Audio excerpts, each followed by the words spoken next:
खेसारी लाल यादव के वीडियो आज बवाल मचा कर रख दिले हुआ। नमस्कार दोस्तों, आप लोग देखानी यादव में जो हिट भोजपुरी न्यूज तो बहुत बहुत स्वागत बा।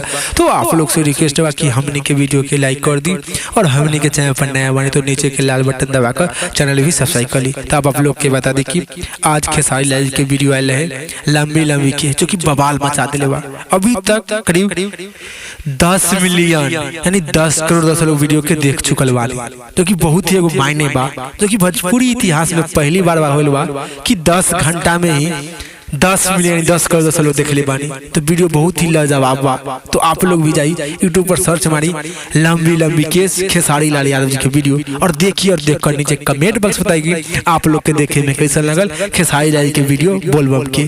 तो आज जिन दर्शक लोग अभी तक लंबी लंबी केस के वीडियो देख ले बानी उधर नीचे कमेंट बॉक्स में फटाफट बताइए कि आप लोग के वीडियो देखे में कैसा लगल। फिलहाल में फिर से मिलेंगे अगले वीडियो में। जय हिंद, जय भोजपुरी।